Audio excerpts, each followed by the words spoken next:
Good afternoon and another Ragnarok X Next Generation content na naman tayo mga tol. For today's video, we will be showing yung BH build ko tol sa Ninja, Magic Ninja natin. So baka may mga ninja dyan na naguguluhan pa sa BH build nila. So papakita ko yung BH build ko.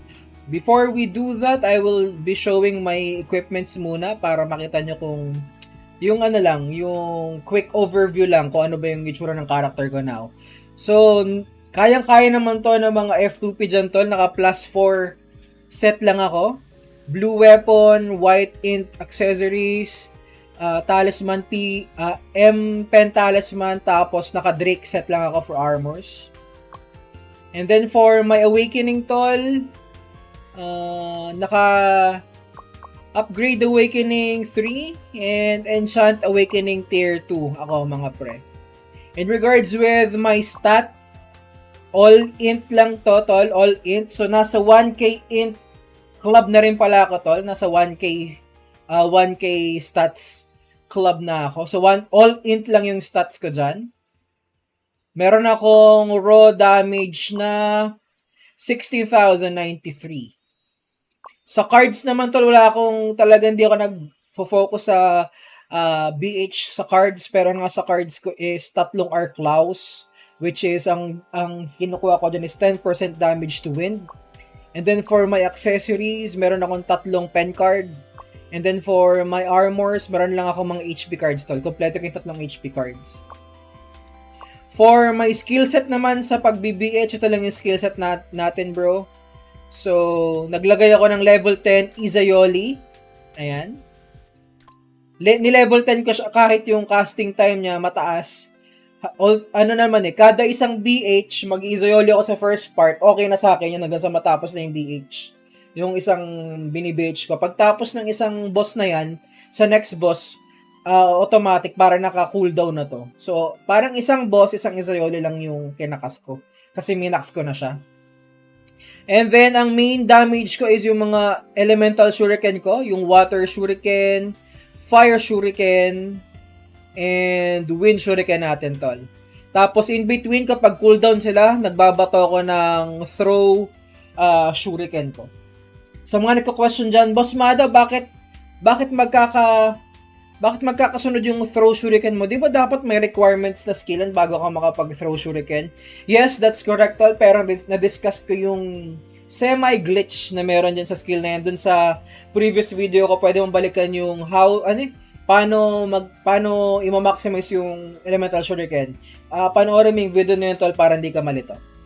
So let's go, ito yung itsura ng auto ko pag nagbo-boss hunt. So pasok tayo dito. Ayan, so hindi ako kukuha ng boss kasi lumalapit yung boss. I'll explain yung dito muna tayo sa dummy lang tayo, sa dummy. Ayan, dito tayo sa medium dummy. So ang mechanics ng BH ng ninja is tol, dapat naka-max range ka. Kasi etong skill na to tol, yung wind shuriken na yan, kapag nagbato ka ng wind shuriken dito tatama yung wind shuriken tol. Pero for example, nandyan yung boss, pag nagbato ka ng wind shuriken, dito yung max range niya. Palaging max range yung wind shuriken.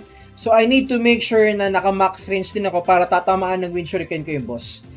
Let's say for example, this one. So ito ang target, for example, ito yung boss, mag-auto na ako. Okay. So, nagbato ko ng 3. Okay tayo dyan, tol. Nababato ko yung 3 yan. Yung 3 elemental skill ko. Pag cooldown sila, nagto-throw shuriken ako. Kaya, ang ginagawa ko, habang nagbo-boss hunt, nag-elemental converter din ako, tol. Magastos, yes, pero at least nakakapagdagdag pa ako ng damage. Ito yung sinasabi ko, tol. Kapag magpo-forward ako, ayun, nakita niyo yung, yung wind shuriken ko, tol? Lagpas-lagpas yung wind shuriken. Lalo na pagkadikit. Ay, hindi. Hindi ko makita eh. Ayan, nakita nyo tol? Ayan o. Kunyari kadikit ko yung boss. Paano ba ito maitago? Ay, hindi ko maitago eh. Kunyari kadikit ko yung boss tol. Tinan nyo yung wind shuriken ko pre. Lagpas-lagpas. Nandun siya sa dulo. So, that's the reason why kapag nag-boss hunt ako, palagi ako max range. For example, gumalaw yung boss, magbaback lang ako onte para makuha ko yung max range. Ganun yung ginagawa natin para makuha ko para tumama yung tatlong shuriken ko dun sa target. And then one more thing pala sa boss hunt ng ninja tol, dito sa SE skill, importante tong SE ng wind kasi magbibigay ito ng reduce M-def percentage dun sa target natin for 4% na nagsistack ng 3 times. So, 12% yung reduce M-def nyan. Etong fire damage natin, ano lang naman to? Additional damage for fire. And then, magsistay ata yan for a couple of seconds. And then, yung lastly, yung wind. Hindi ko alam kung nag-work to. Hopefully, nag-work kapag na-blind yung... Hindi ko alam kung na-blind yung mga boss. Kapag na-blind yung boss, additional damage yun for us. Ayan. Ito pala, sorry. Ito pala yung wind. So, kapag na-blind yung boss, additional 120% wind damage yung target. Di ko sure kung pati boss kasama dyan, pero nilagay ko na rin siya.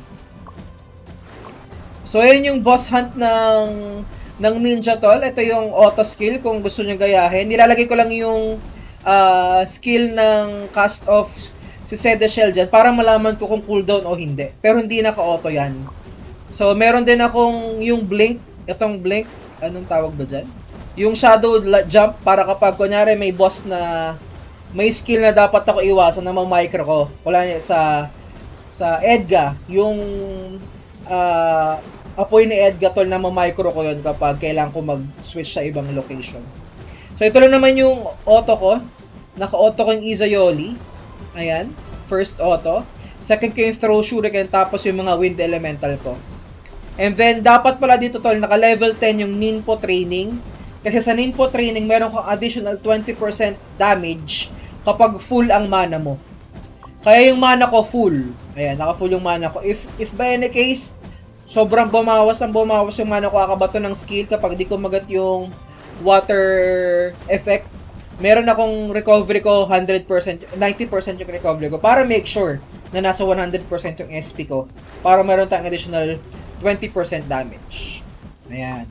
And then one more tip sa pag-PBH, yung tip na to, hindi lang to para pang ninja. Let's say for example, tol yan, kunyari nag-banner Toad. So, tas sabihin nung kaparty mo, Toad tayo tol, Toad. Eh nakita mo tol, nakita mo cooldown yung map mo kasi kunyari kaka-tele mo lang sa previous boss tapos kunyari nag-up yung Toad, tol, up yung Toad, rush. Ganon. Ang technique na ginagawa ko tol is pag nag-board quest ako tapos meron akong quest sa temple, underwater temple, hindi ko tinatapos. Like for example tol, hindi ko tinatapos. Ang gagawin ko yan, for example, nasa boss hunt ako. Tapos kunyari nag-teleport ako sa Orc Hero. Tapos nag-respawn yung Toad. Kailangan kong pumunta sa Toad or KD or Kraken tol. Gagawin ko, click ko lang yan to use. I-teleport ako sa map na yon. Hopefully ma-off ko kagad yung auto para hindi matapos yung pag-hit.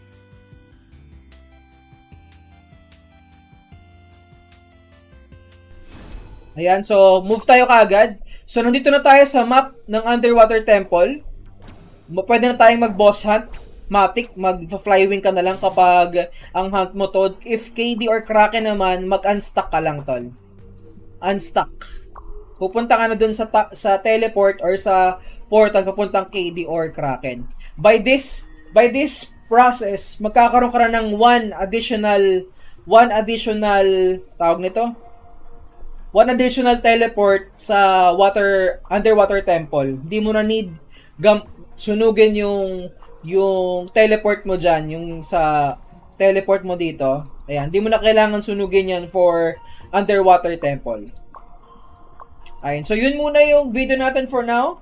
And hopefully, mga nagbe-BH na ninja dyan, enjoy nyo lang yung BH and sana maka-drop kayo. And then sa tip natin sa pag-BH na wag nyo munang tatapusin yung board quest nyo na merong underwater temple target kasi pwede niyang gawing pang teleport sa Toad or sa KD or sa Kraken. So yun muna yung video natin for now and see you on my next one. Salute! sa inyong lahat. Bye!